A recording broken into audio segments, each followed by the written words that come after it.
The Baltimore Ravens lose Marlon Humphrey to surgery. We talk about what it means for the Ravens cornerback room and if the team is in trouble coming up next year on Locked On Ravens.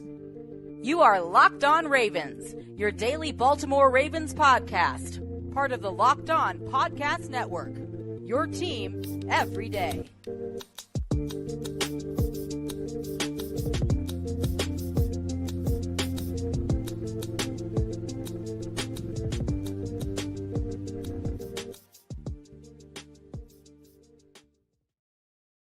Welcome in here to another edition of Locked On Ravens, your daily Baltimore Ravens podcast. I'm your host, Kevin Ostrecker of Ravens Wire here on the Locked On Podcast Network, your team every day. I appreciate everybody for tuning in to this live edition of the show, making us your first listen each and every day. We're free and available all podcasting platforms, including in video form on YouTube. And we put out daily Ravens content 5 days a week, Monday through Friday, and sometimes like this in live stream settings when big news happens for the Ravens. And it's unfortunate the news we're going to be talking about today is of course, Marlon Humphrey is put out there kind of unexpectedly. I don't think anybody really expected this, that Marlon Humphrey is having surgery, or I guess has undergone surgery on his foot, and will miss, I think the timeline's about a month for the Ravens right now, but could be a little longer. So we'll talk about what the implications of his surgery is, how this all kind of came about, what John Harbaugh had to say about the situation.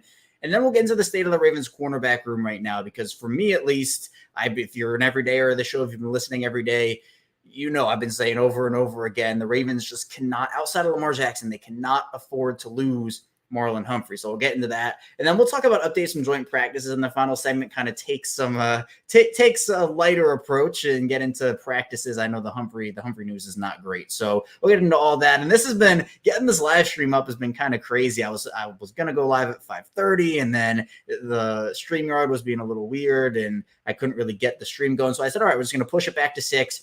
And then my mic was muted when I started the stream at 6, and I couldn't get it to unmute. So I deleted that. I got it for 6:15. So if you're here live on YouTube, I appreciate you tuning in on this Wednesday afternoon / evening. And this is an opportunity for me to get engagement in the chat. I can look in the comments here. Is Jay Evans in here? I think Jay was in here in the original one, so I apologize for the technical difficulties, Jay. He's saying this is literally one of the last things we wanted to hear, and it is. I've been saying it all the time. And if you're listening in audio form, you can catch this after the fact, of course. But if you want to get in the chat, be sure to tune in when we're live here on YouTube. But let's get into this surgery here, because it was weird. We weren't really expecting this, but apparently Marlon Humphrey had this thing lingering for a little bit. And Baltimore and Humphrey, I guess, decided that the timing of the surgery should be now instead of trying to see if it can heal and maybe have to go under the knife later. But since it was lingering, I don't know why they just didn't address it then. I guess maybe it wasn't as bad then. John Harbaugh wasn't really too specific. I'm sure after the Lamar Jackson situation last year, when there was a much clearer timeline given for Lamar to come back, and John Harbaugh was very adamant that he would be, and then obviously we all know he did not. I think the Ravens and John Harbaugh are being very cautious about the whole surgery timeline, injury timeline thing. But Humphrey is a player that, if you're talking about him coming back, so let's say the timeline is a month. So a month from today would be September 16th, right around week 2, week 3, like 2 to 4. We'll say week 2 to 4. If you're in that area, if you're in that part of the season, it's much better to lose him then than it is to lose him in December or January or February when you're competing for the playoffs, the Super Bowl, etc. You don't want to lose him at all, obviously. But if you're the Ravens and you're saying, well, this is a month timeline, do the Ravens say, yeah, we're just going to put him back at that month timeline because we need him? Or are they going to give him more time to recover, because you can't lose him for the beginning part of the year, rush him back, and then if you put him out there at 60, 75%, if he goes down again because you rushed him back, if you're the Ravens, you lose him, you lose him again. It'd be a disaster. This is already a huge disaster. Nico in the chat saying we are cooked without Marlon. Unfortunately, I agree with that. I've been saying all offseason, I've been saying even, leading up to this point, that Marlon Humphrey is the second most important player on the Ravens. And, you can make arguments. Ronnie Stanley is very important. Justin Tucker is very important. Roquan Smith, etc. But to me, based off of where the cornerback position is without Marlon right now, and we'll get into this more a bit in the second segment, but where it is now without Marlon is Rocky Ya-Sin is your number one corner. but he's injured. We don't know when he's going to come back. So you move down the list. All right, what about Jalen Davis, right? He's injured too. We don't know when he's coming back. But okay, Pepe Williams, he's injured too. He's going to be out until October. So essentially what you're working with is Kevon Seymour or Darius Washington, Daryl Worley, Brandon Stevens, Jeremy Lucien, and some of these guys like a Stevens, a Jeremy Lucien, these are all guys that are kind of hybrid corner safeties. They can do one or the other. And Nico says, name one cornerback that even has the potential to step up. I mean, and Nico says there's none. There's not one that can step up and be Marlon. Marlon's a top 5 guy, versatile. He is that Ravens corner room, and it essentially, as I've said, reminds me of the Ravens wide receiver position last year, where everybody knew it. If Rashad Bateman went down, the room was essentially not going to be good. It wouldn't have been a good situation. They lose both Bateman and Duvernay, and obviously we know what happened. They had to sign the corpse of Deshaun Jackson, and Sammy Watkins round 2 was not good. Now, the good news, the silver lining, and there aren't many, is the fact that Humphrey's not going to miss the entire season. But that comes back to my point about the timeline, whereas you don't want to rush him back. So if the Ravens say, yeah, he'd probably be good to go week, 2, 3, 4, 5, do they maybe say, well, we want to give him more time to recover and put him back maybe 5, 6, 7, 8? And that's a situation they're going to have to play out and deal with probably based on where they are during the season. But looking at the Ravens schedule, they obviously open up against the Houston Texans in week 1. I think they still should pretty handily win that game, even without Marlon Humphrey. I think Humphrey's loss is a loss, but with CJ Stroud being his first ever start, we know the Ravens are a week 1 team, the week 1 Ravens, I like to call them. I think that should be fine. But then you move into that divisional part of the schedule, weeks 2, 3, 4, and 5, where you have the Bengals in week 2 away. That's going to be a big game. And obviously we don't know if Joe Burrow is going to be back or not.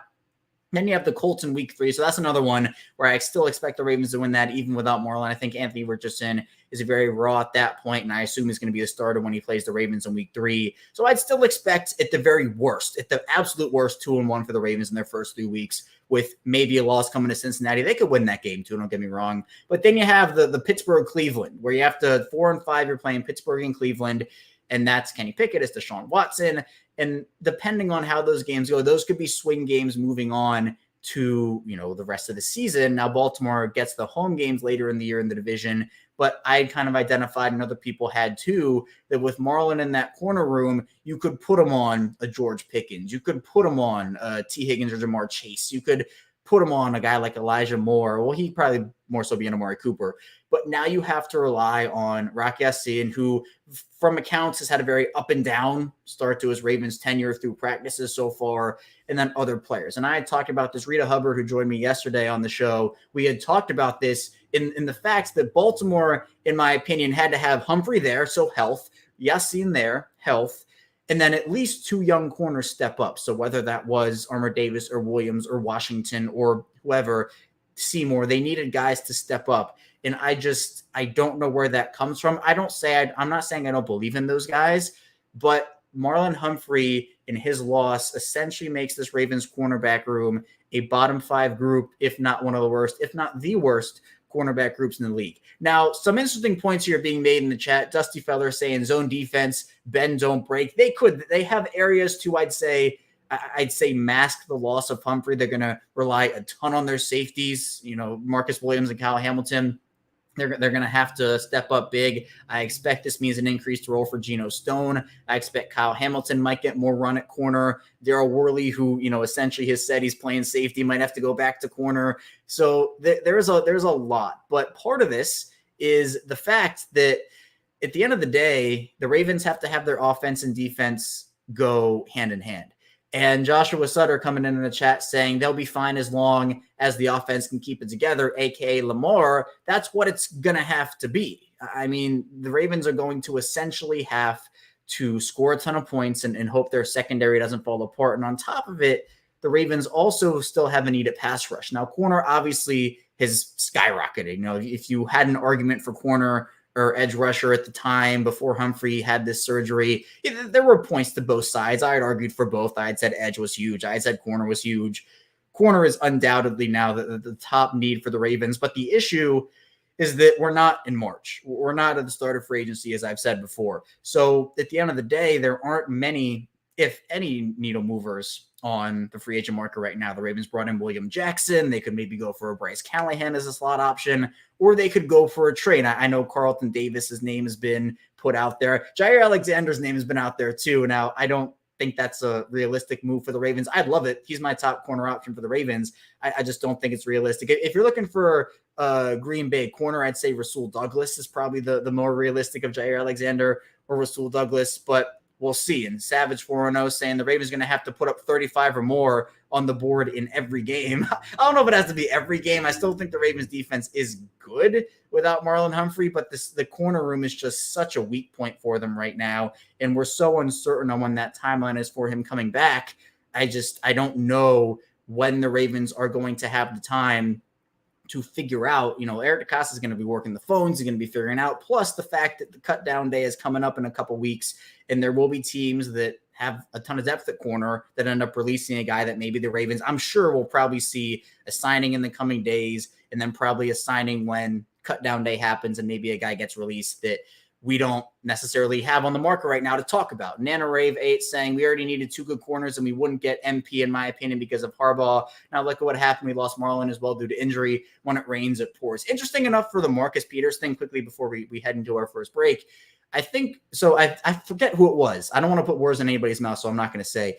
But I can't remember who exactly put out the report. But apparently it wasn't just John Harbaugh. It might not have been John Harbaugh at all. Apparently there were some players that were rubbed the wrong way in the locker room by Marcus Peters, and I guess his attitude. Again, I don't know how truthful that is, but I remember seeing that somewhere. I can't remember where it is, but we all know the spat that John Harbaugh and Marcus Peters had on the sideline. It was not exactly friendly by those two. But coming up in the second part of the show, continue talking about the state of the Ravens cornerback room and just looking at where the Ravens go from here at the position. So be sure to stay tuned. A lot still to get to here on Locked On Ravens. But first, this episode is brought to you by Nutrafol. And you don't have to choose between better hair growth and your health. Nutrafol provides a whole body health approach for men that promotes healthier hair. There's no drugs, no compromises, just better hair. And sometimes men think losing their hair is inevitable. You can take control of your hair's future with Nutrafol's science-backed hair growth supplement for men. As you know, 80% of men will experience hair thinning in their lifetime. It is normal, but it doesn't have to be your fate. You can get ahead of thinning with Nutrafol. Nutrafol is a number 1% dermatologist recommended hair growth supplement, clinically shown to improve your hair growth, visible thickness, and visible scalp coverage. Nutrafol's hair growth supplements use physician-formulated, natural science-backed ingredients. They're drug-free, and their patented technology provides consistent, reliable results. Go to Nutrafol.com/men.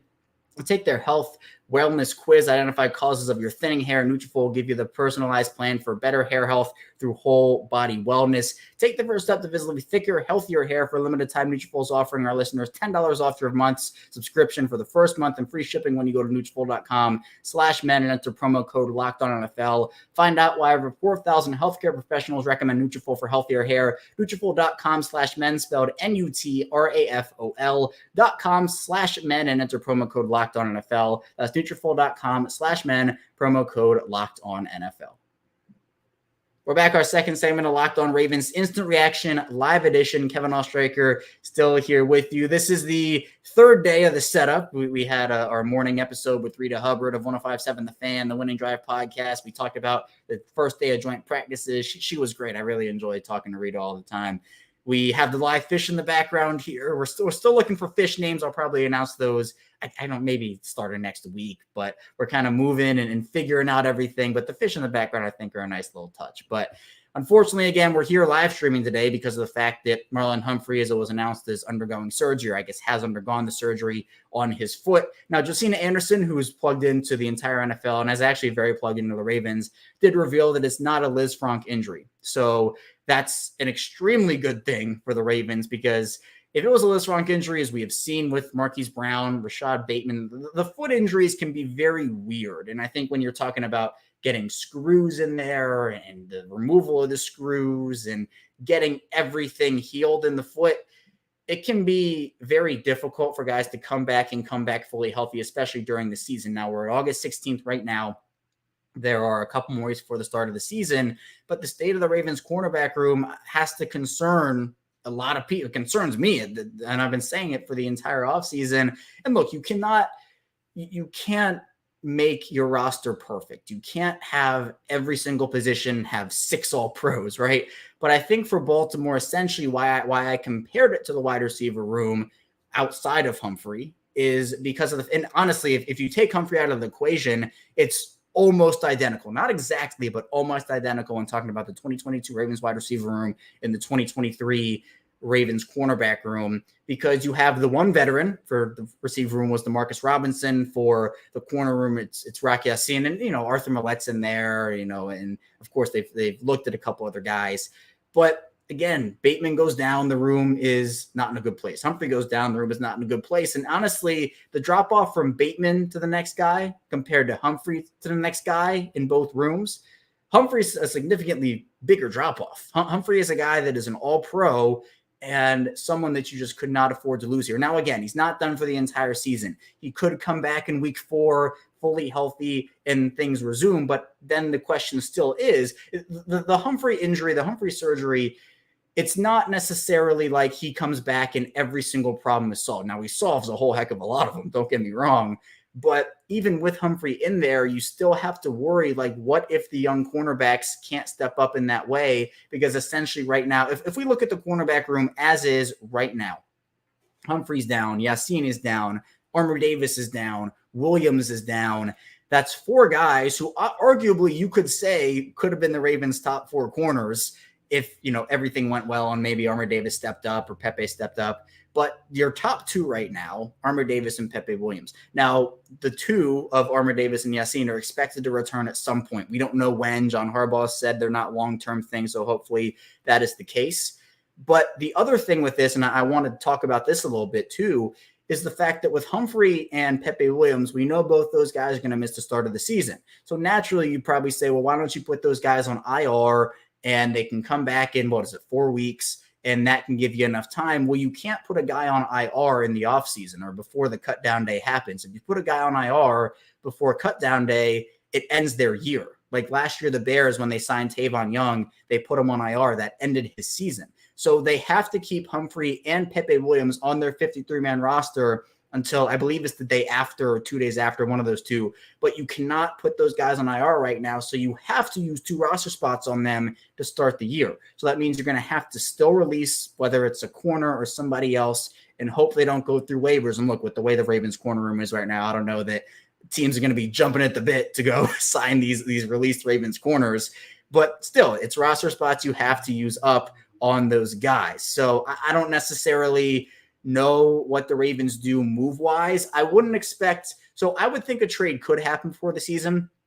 I wouldn't necessarily expect it, though, until maybe the trade deadline. I think that's when the Ravens will make a move like that. I would hope they would make one before, but I think just the way that the Ravens maybe will operate through this with not knowing a full timeline on Marlon and him not having to miss the whole year, maybe they look at that and just try to see what the young guys have. I don't really know about that. And then Sadarian Smith saying premier corners cost 2 first-rounders. Is Jair worth that? It's an interesting question because I think with the way, like having Marlon and Jair on the same defense and the same secondary would be it'd be gross. It'd be incredible. I would love that personally. The Jair Lamar, the connection they had from Louisville. But, if we're being honest about how the Ravens operate, they're not going to give up 2 first-rounders for anyone, let alone 1 for anyone. The Ravens value their first-round picks. They value having the 5th-year option. That's why I don't think Jair is a real target for them. I'd expect if the Ravens are going to make a quote-unquote splash, I'd say Rasul Douglas, maybe Carlton Davis, as we've kind of seen on the Twitter waves a little bit, but I don't think Jair is a realistic conversation point for them, which I would love him to be, but I just don't think it will be. And Nico says, I also don't know in what world it made sense to sign Rock Ya-Sin over Peters, honestly. So my thing with Ya-Sin is I think he, from a schematic and trait standpoint, he fits the Ravens a little better than Peters did. I think Peters, when you talk about him, the ball hawk, incredible ball skills, and didn't have a great year last year. So the Ravens, essentially, if they re-signed him, the question was going to become, was last year an anomaly? Did he need a year on the knee to just kind of get used to playing on it after surgery? Or was it truly the start of his decline? Now, by all accounts, in Las Vegas Raiders minicamp, he's had, or training camp, excuse me, he's having a heck of a time out there and intercepting passes left and right. But Yassine brings a little more physicality to the table. I think is better in run defense. And that's why I think the Ravens decided to go with him over Peters at the end of the day, because the Ravens love physical defensive backs. We know Marlon Humphrey's one. We know Kyle Hamilton's one. Marcus Williams has a bit of that to him as well. So from a physicality standpoint, I think that's why the Ravens did that. The truth is the light, saying we've been without vital all-pro left tackle Ronnie Stanley for 2.5 years, and we survived and went to the playoffs and even won one. It's never ideal, but it can be survived. And that's correct. It is correct. The fact that the Ravens lost Marlon Humphrey does not mean their season is over, especially because Humphrey is not done for the season.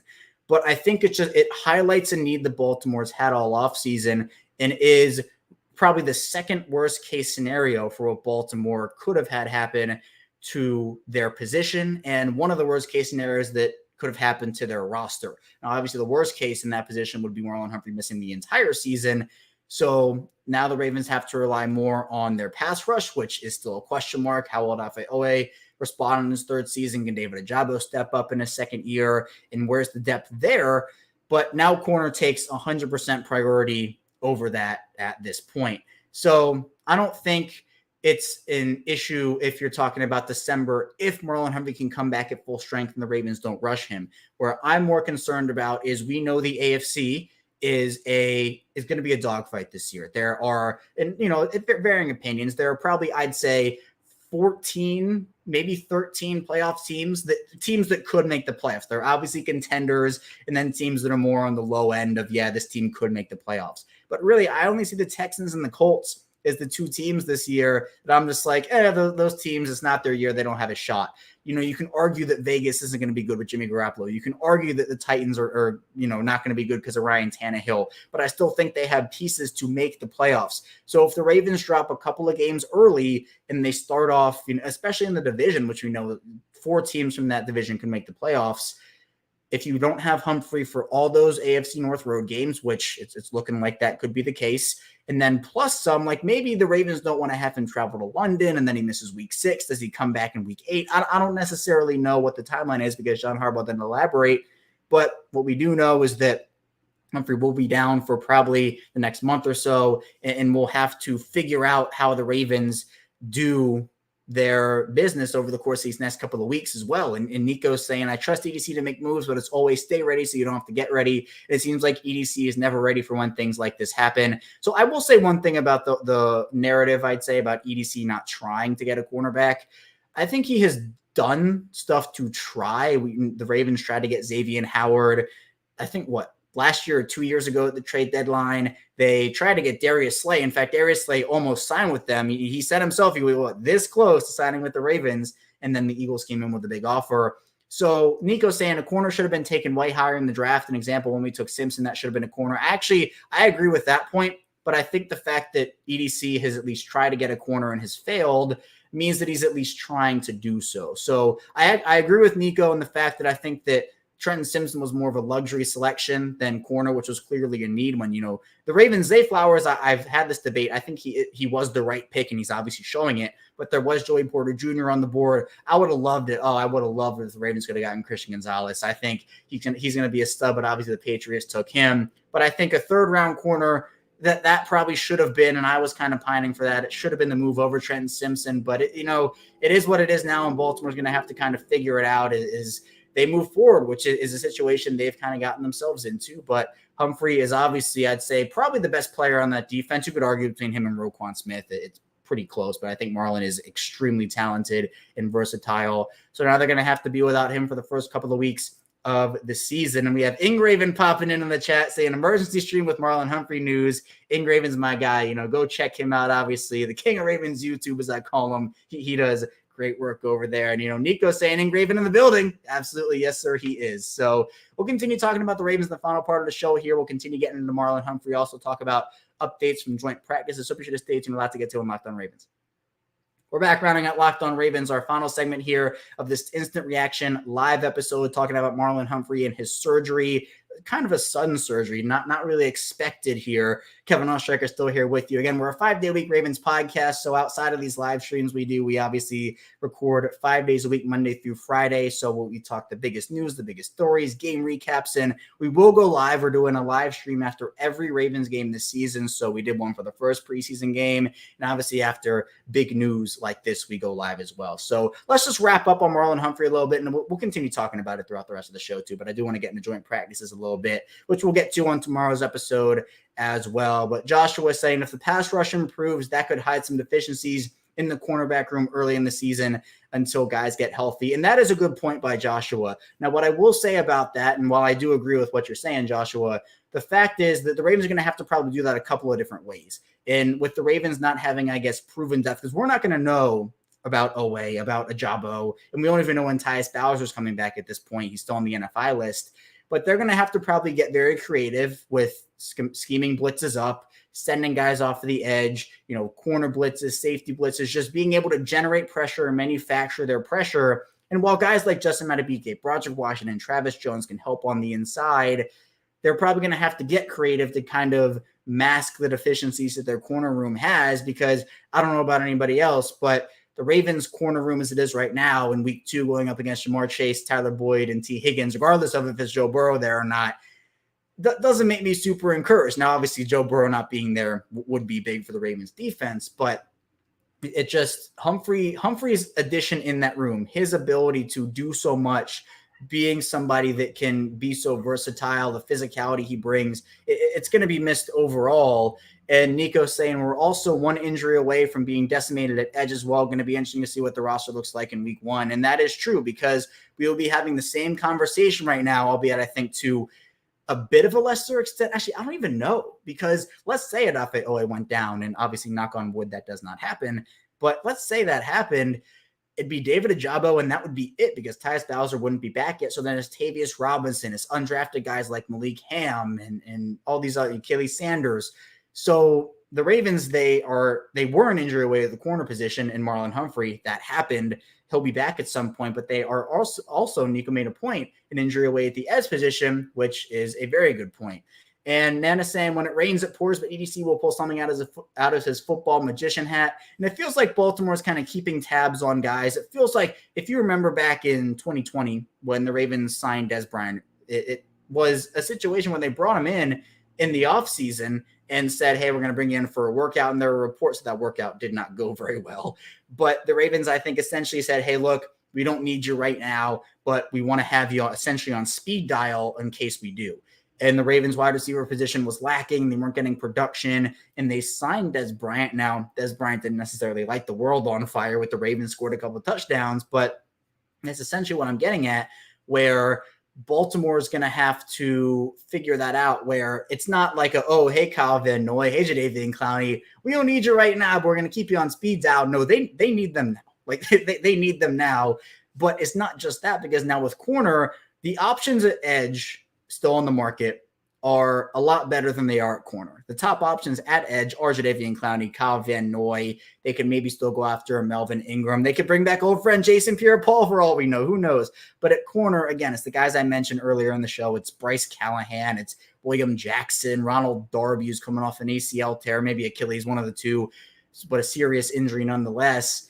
So the Ravens, I think it's much more realistic. They sign an edge guy and trade for a corner. I don't know when a trade would come. I don't even know if they're going to sign anybody, but I feel like they essentially have to, right? Because of how thin their corner position is right now.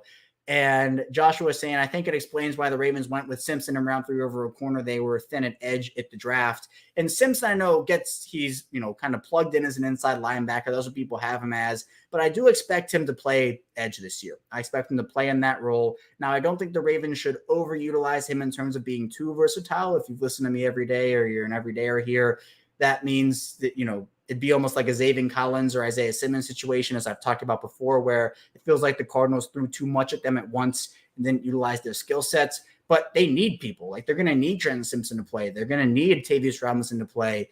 And at corner, they're going to need guys. Dre Mason here saying the corners need to step up, and Darryl Worley's a dog. Dre does not like Brandon Stevens, but there are guys all over the place that are going to have to play well. And if they don't, the Ravens defense, again, is going to have to get more creative and more creative and more creative to, again, mask those deficiencies. So Joshua says, oh, sorry, Robinson, not Simpson. Someone else was talking. But I still agree. I still think that Simpson's going to play edge. I still think that, with Simpson, he's a player that can do so much. You can put him at edge. You can put him in inside linebacker. You can play him. You can even put him in the slot. You can put him in coverage if you want to. So I expect Simpson to play edge this year. So Joshua, he's speaking facts even when he doesn't mean to. But yes, Tavius Robinson also as well. Nick D saying, do we know if Marlon tore a ligament in his foot, or is it something else? I don't, at the time of this recording, I'll peruse Twitter very quickly. I don't think we have an update on what the exact injury. If someone knows, you feel free to put it in the chat, but I don't think we know exactly what it is. But Justina Anderson put out, it is not a Liz Frank injury. So that in itself is good. I think it'd be a much longer time frame if it was. So we'll kind of see what happens. Caitlin saying #free the fish. The fish are swimming up there. They're doing well. So we have a couple live fish in the background. Joshua saying Chase Young trade.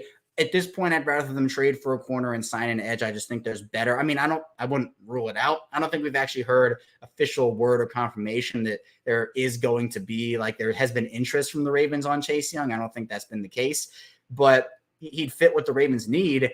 Nico said, did they establish if Marlon's injury was a reaction? Yeah, I don't know the exact storyline, but with John Harbaugh saying it was lingering, I guess maybe the Ravens thought that it was going to, or not thought, but I guess the thought process was maybe it will go away or maybe it will heal on its own. But Humphrey he did media availability yesterday, so I don't necessarily know the situation like that. Zeppia is saying, next man up, let's go Ravens. It has to be at this point. Dre saying, where's the Darius Webb, Jimmy Smith? Yeah, you're going to have – you could go for it. Robert Jackson, Shockey Brown.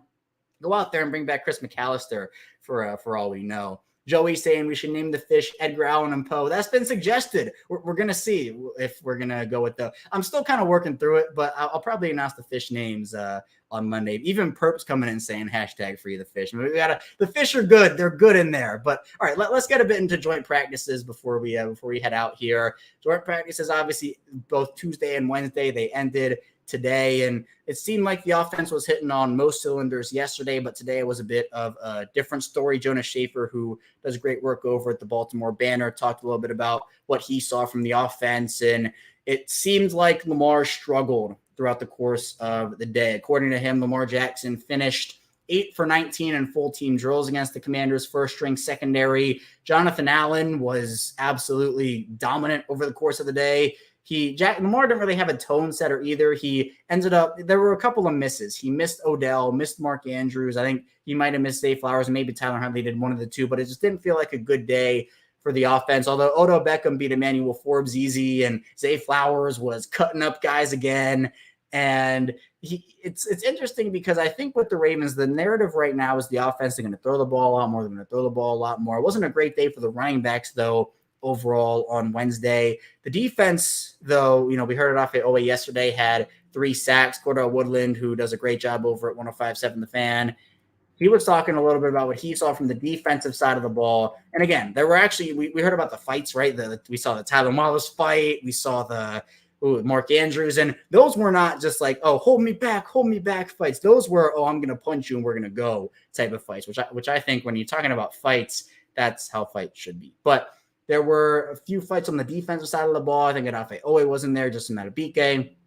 But Cordell said that it was a good day from both Adafe Owe and David Ojabo. They were disruptive. Justin Matabike, Broderick Washington, Travis Jones were all a problem to deal with. Kevon Seymour, who is going to need to step up, he had a few nice pass breakups. And he also said the Commanders' receivers are good. They give a lot of matchup problems. They do. They have Terry McLaurin, Jahan Dotson, Curtis Samuel. They have a lot of guys over there. But it seemed like the Ravens offense won the day yesterday. The Ravens defense more so won the day today. So the Commanders offense got the better of the Ravens, or the Commanders defense, got the better of the Ravens offense on Wednesday. But we're going to see what ends up happening with this Marlon Humphrey situation, because the Ravens could do enough on defense. Mike McDonald could scheme up enough where it's not as big of a deal. And trust me, it's a big deal, but it's not as big of a deal as we're making it out to be right now. But, more realistically, the Ravens are going to have to just find one or two guys either off the street, trade for a guy. So we're going to see what the Ravens have to do with that room. And obviously edge is another concern as well. So Dre's saying no more joint practices. Dre's done with them. He said Lamar's going to struggle. He's human. And that's true. There's actually, I posted a GIF on Twitter of a throw. I think the Ravens put out a video yesterday, and there was a GIF I found of Lamar threading the needle, I think, over Tyler Linderbaum and Jonathan Allen's helmet. So there's a whole lot of stuff going on with the Ravens. The joint practices are done. Nico says, shout out Kevin Owen, Locked On Ravens, one of my favorite Ravens podcasts, period. Great content and extremely consistent. Shout outs to you, brother. I appreciate you, Nico. It's a very nice thing to be able to have those comments, and those kind words don't go unappreciated. And all the support that I get here on a daily basis, it's overwhelming, and it's incredible how this show's been able to grow. And it's not possible. It's not possible with other people listening, watching. If you're a video listener, an audio listener, I appreciate you as well. But that's all I have for you today on this live edition of Locked On Ravens. I appreciate everybody for tuning in. We'll be back right here tomorrow on Locked On Ravens, coming at you with a Thursday episode. So be sure to stay tuned here. We have plenty to talk about on Locked On Ravens. We'll continue diving into Marlon Humphrey, joint practice takeaways, and so much more. So be sure to stay tuned. I'll see you right back here tomorrow on Locked On Ravens.